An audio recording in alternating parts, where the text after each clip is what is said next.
Welcome back to Promotional White Noise. And yes, we've arrived in the 1990s. It's all shell suits and the end of history from here. So this is the decade that really turned an innocent curiosity of video games into a full, lifelong obsession, to the point that here I am talking about it on the internet, rather than the million or so more important things my education should have convinced me to tackle. As with all decades, the 90s started out not that much different from the 80s. It's really only the next year, after all. So with that in mind, having ended the 80s in the arcade, that's where we're starting 1990.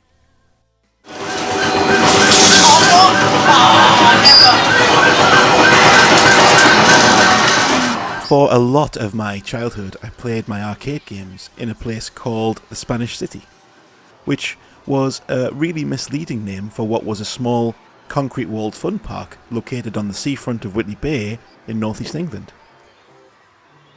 There was a roller coaster there, but it's not one you'd ever let someone you love get on, really. There were water gun games, animal slides, a waltzer, some dodgems, importantly for a fun park. There were even some little proper go-karts for a brief time. I loved those. But most importantly for our purposes here, the park was surrounded by multiple arcades. There was one inside the fun park once you got in, there was one in there, small one, but more importantly there were lots of them, and larger ones, all around it, and down the street leading to the seafront. That seafront street was known as the Promenade, and again, like Spanish City, the word promenade there is doing some real heavy lifting on the old exoticism index. This is less a promenade the way you'd think about it on the Spanish Riviera, and more maybe the way they refer to it in Deep Space Nine. You couldn't get Ractaginos on the promenade, but there were a lot of fish and chip shops. You could have fish and chips to your heart's content if that was your fancy. And you could get the odd screwball, of course. I feel the need to explain a screwball. It's possible you don't know what a screwball is. So, growing up, a screwball was a small ice cream sundae.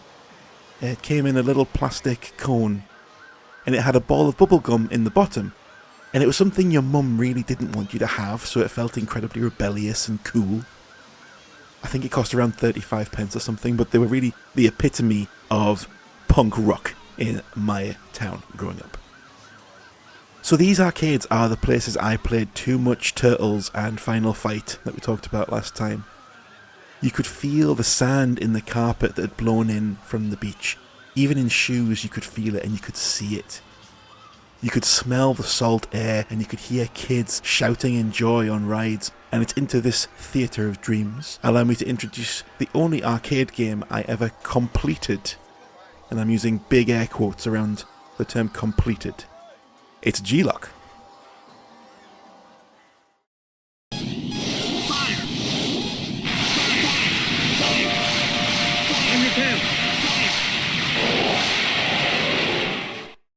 Yes, it's G-LOC, which I learned later as a man in his 30s stands for Loss of Consciousness Due to G-Force.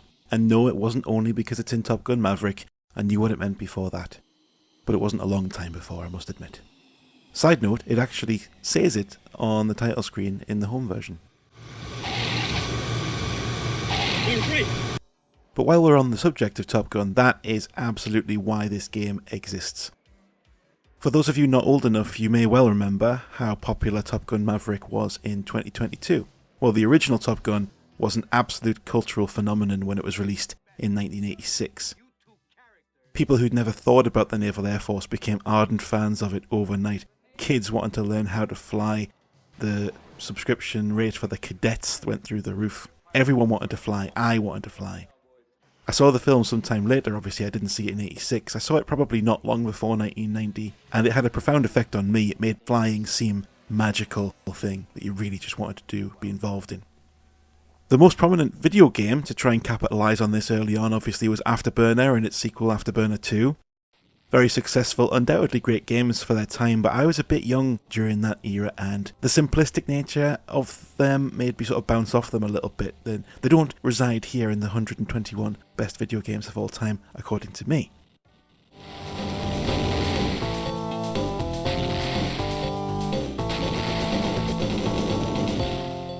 G-LOC's gameplay is pretty similar to Afterburner, to be fair. You move the crosshair around, use unlimited cannon or limited missile lock-ons to down the requisite number of enemy planes or ships in each level, and repeat until you have to land on the aircraft carrier. The aircraft carrier landing is a feat more visually impressive simply for its difference from the other levels than it is for any kind of innovative or complex construction of game mechanics. It really is just turn left, turn right, level out, but it looks really good.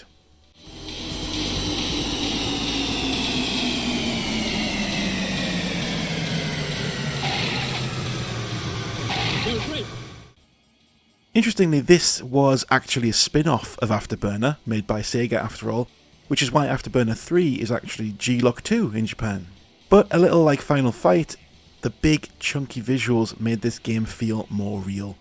More like you were really piloting that F-14 Tomcat. And this was helped by the shift to a first-person perspective inside the cockpit, and some nice visual touches like the cockpit glass gets cracked when you take some hits, and that makes it harder to see even though you can still play on. The plane, by the way, the F-14, at this point in 1990 had attained truly cult-like status as the only aircraft worth putting in any game or movie. If the US Navy had intended to make that particular airplane the symbol of cool for a generation, then 100% mission accomplished. Outside of the video games, of which there were plenty, there were films and TV shows and cartoons. I specifically remember buying one of those awful rip-off monthly magazines where you get a different piece of a model every month to put together each time, so that by the time you've bought like 300 issues you can build a tiny little plastic F-14 Tomcat at home. That's how popular that airplane was. But that wasn't all that contributed to G-LOC's success. How many of you remember the R360? It's not often you have to empty your pockets to play a video game, but then again, you don't usually have to put a seatbelt on either. The reason I've got to be strapped in so firmly is that when I pull this joystick back, it won't just make the plane on the screen zoom up, I move as well. And if I want to move sideways, I just have to put the joystick over to bank my plane. Woo! I didn't mean to do it quite like that.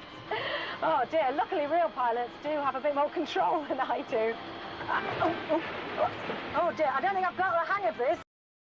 No, obviously I never tried it. I chose not to strap myself into this wheel of death to become the freak show spectacle of the arcade. For £1 a time, by the way, which was far too much money then.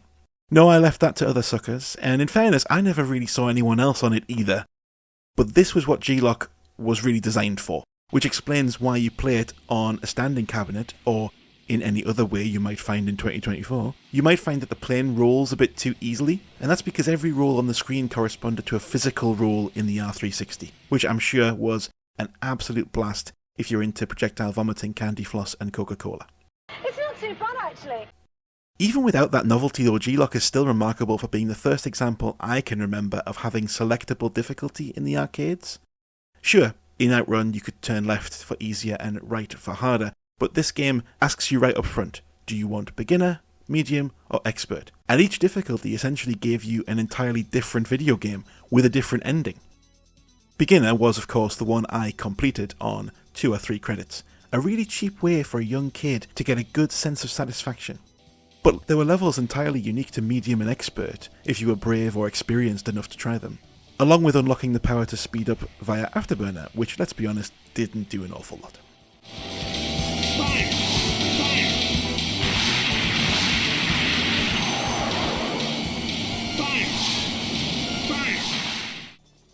This is a classic Top Gun 'em up, well worth playing today, even if it's the home port on the Mega Drive, which is surprisingly playable, with added cutscenes.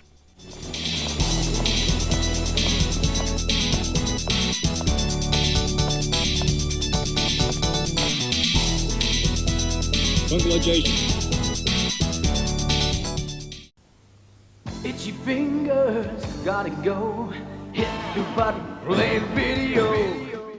I didn't spend all my 1990 in the arcades though, because I didn't have to. For the first time, video games became portable. No, not like that. Proper games, actual games. The GameBoy happened. They said it wasn't humanly possible. All the power and excitement of Nintendo right in the palm of your hand. Introducing GameBoy. It's portable, it's in stereo, and its games are interchangeable. It's easy to underestimate the impact of this now that you've been able to play games on your phone forever, but back in 1990, the concept of playing games, real games, proper, actual video games, not those LCD games like Game & Watch and things, the idea of doing that outside your house, without your telly, on a machine this small, it was mind-blowing. Even if you could only play for about an hour. Really, as a kid, you never did anything for longer than an hour anyway. An hour felt like a lifetime. I do remember the lack of backlight being a bit of an issue though. It essentially meant that if you weren't near a light source, you couldn't really play as you couldn't see anything on the screen. It was a bit like a Kindle, I suppose, today where there's no built-in illumination, and that was annoying if you wanted to play at night or in a very shaded place. Nonetheless, some of my absolute favourite games were released on this system, and I poured a huge number of hours into my beloved brick. The first of these games was Tetris.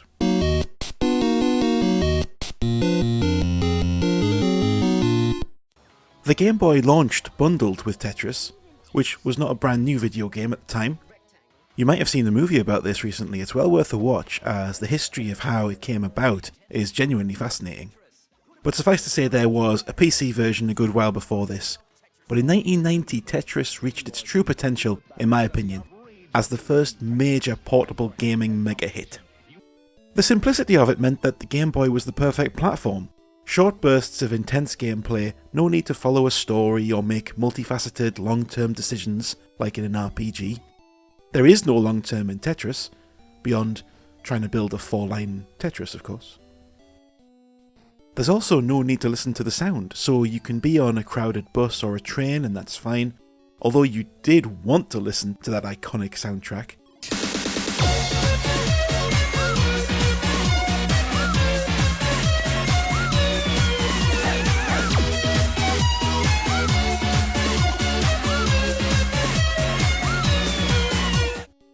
You can't finish the game either, which just compounds the addictive nature of it. An infinite wall of blocks falling increasingly quickly means that it's all about score, just like all the classic arcade experiences of the 1980s. Beating your own score, more importantly beating a friend's score, it just meant that the Tetris experience went on and on and on, and it never got any less appealing. The hours I lost to this were actually second only to my mum, which was an important early indicator of how much in the following decades Nintendo would go on to perfect the art of appealing to players far beyond the stereotypical demographic of young kids and teens. Everyone loved Tetris, old and young, and it remains one of the most played games in my own personal gaming history. There are many versions, but this is the one I still fire up on my one remaining functional Game Boy and thoroughly enjoy. Tetris gave the Game Boy an incredible gaming experience right out of the box, but it wasn't the only massive system seller of the year. Like every Nintendo console at launch, they had Mario too. Super Mario Land was a slightly more controversial one than you might think, for a while anyway. Obviously it sold incredibly well. The general consensus of Super Mario Land on the Game Boy, though while positively reviewed at the time, was pretty negative from gamers for a long period. Yeah, now old guys like me have swung the pendulum back a little bit thanks to nostalgia, but for a long time the feeling was that it didn't play or feel anything like close enough to the NES games. Now this might be a controversial point on its own, but you won't find another 8 or 16-bit Mario title on this list of the 121 best video games of all time, according to me. I was never the biggest Mario fan. I never had a NES. Like I say, here in the UK the Master System was a bigger thing, so for me, this was Mario. For me, this was how Mario controlled, with his stiff, precise movement, his immediate stopping, his powerful crouch jump, and Princess Daisy.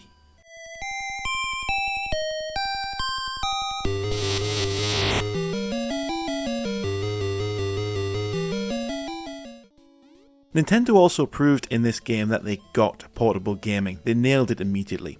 The new levels had to be shorter, punchier. You had to get to the point quicker and be able to play for a few short minutes at a time. I'm not sure anyone else has surpassed them to this day in designing portable gaming experiences. They're still doing it on the Switch, but this is their first and one of their best attempts in my opinion. Oh, and did I mention the music? It slaps, as the kids say.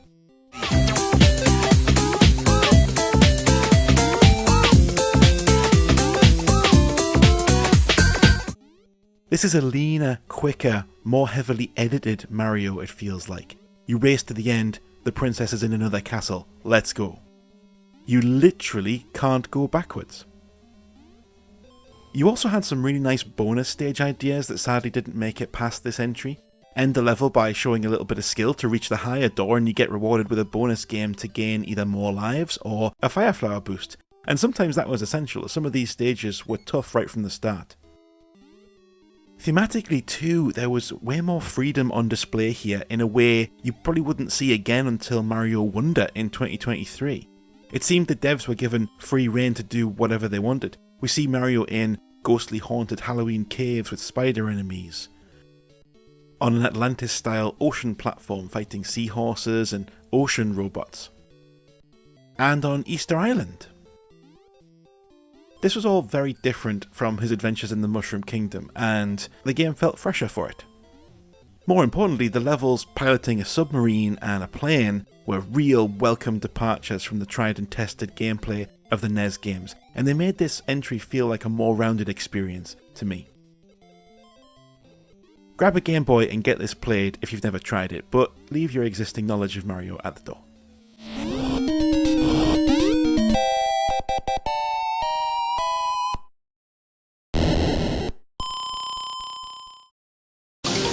To be a dragon, you gotta be strong. Humble, never bragging. Always fight for right, battling wrong with the power of the dragon. Double Dragon, like Mario, was yet another really big, successful, popular franchise I just wasn't really a fan of. I never loved Double Dragon in the arcades, I never really enjoyed it on the home consoles. There was, and is, something very weird about the idea of hitting different buttons for front and back attacks. So, one button punches to the right of the screen and one attacks to the left of the screen. I could never get away with that. I still can't do it. Fortunately, on the Game Boy, they simplified it. A punch button, a kick button, and if you push both together, you do a leaping kick. Whichever way you're facing, that's where you attack. This was an absolute godsend for me. It made it feel much more like the beat-em-ups we've been talking about previously from the arcades. It's possible they saw this control scheme as a compromise for the limited layout of the Game Boy or hardware, although the NES only had 2 buttons and a D-pad too. But overall, this is just a much better system, far more reflective of the arcade beat-em-ups of the late 80s and 1990. Much more intuitive and therefore much more enjoyable. Again, like Mario Land, the game is cut up into sensible chunks for short play sessions too, because of its presence on the handheld, and that makes it even more satisfying. The difficulty has also been edged down, but honestly that just kept me playing instead of throwing the thing against a wall in frustration. Now I say the difficulty was edged down, that's true for the opening couple of stages, but then you do run into some really steep difficulty spikes as the game progresses.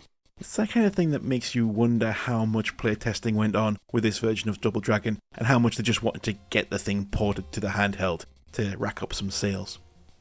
I realise I've put this on the list of my 121 best games of all time. It's not maybe the most objectively best version of Double Dragon out there, but for me it's the best version of Double Dragon because the control scheme is simple, it's nice and bite-sized, and I played it a lot. I mean a lot. I'm still no good at it though. Let's end 1990 by getting back home. We've had our fun outside. Jesus, that's enough of that. Let's get back to our bedrooms, shut out the world, and get on the new cutting-edge console tech, the Mega Drive. And obviously, if you're talking about the launch of the Mega Drive, you've got to be talking about Moonwalker? あのマイケルのムーンウォーカーがアクションゲームになった。ビッグヒットに乗って悪の組織を叩け。マイケル・ジャクソンズ・ムーンウォーカー。Contrary to popular perception, Sonic wasn't a launch title for the Mega Drive. That would come in the following summer. But in 1990, Michael Jackson was essentially the Sega mascot. Now again, for those who maybe weren't around, there are 2 very important things you need to know about Michael Jackson before we move forward here. The first thing is that he was an enormously successful record-breaking singer-songwriter who became a one-man cultural phenomenon over the course of the 2 or 3 most lauded, acclaimed, and purchased albums of all time, as well as pioneering cinematic storytelling in music videos and generally becoming the figurehead of all pop music in the 1980s and 90s.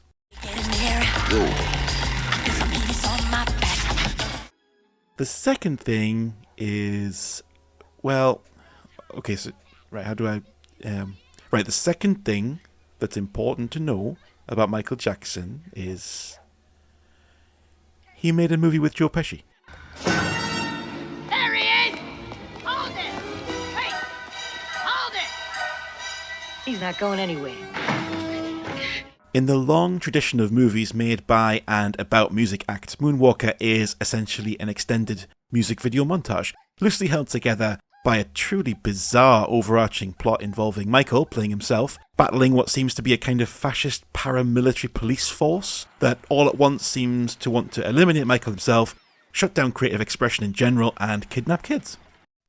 Being the one-man money-printing machine that he was, there was always going to be a video game port of the film, and obviously the main reason to play this was to enjoy the meticulous recreations of some of the man's banger hits.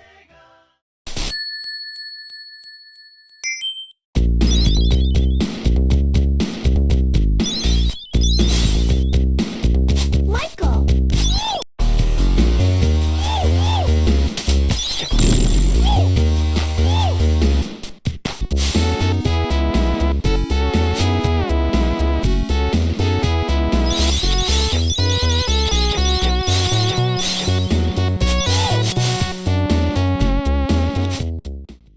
Okay, so maybe it's not one-to-one stereo accurate, but hey, look, considering the chipset limitations, these weren't bad.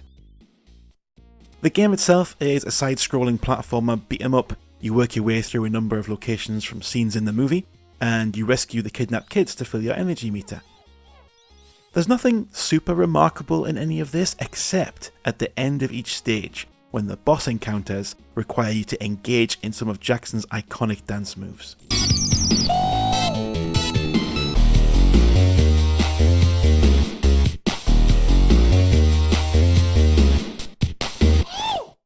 This was the real selling point, getting the baddies to dance along with you, which drains their health, and it gets even better when you realise there's different dance moves animated for each level to match the different songs used. That's a decent effort for what is obviously a shameless cash grab movie tie-in, and it really made it fun for fans of the music.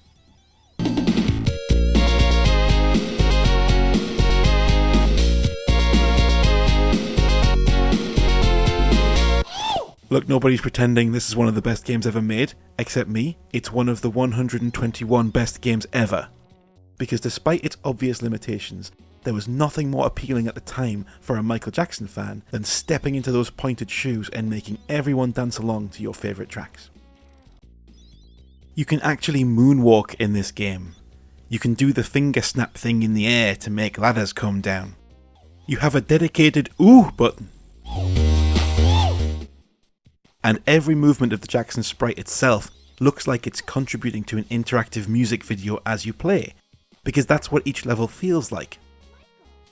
They've even got the old iconic graveyard level with zombies, obviously set to, yes, you guessed it, another part of me for some reason.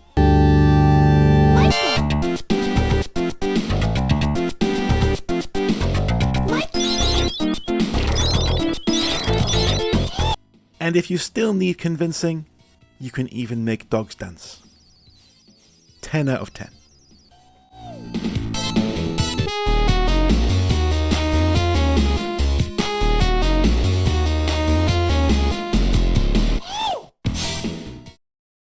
So that's our whistle-stop tour of 1990 complete. From the arcades back home again to a new console via the Game Boy. Next time we'll be getting into the full swing of the 1990s with 1991. See you then.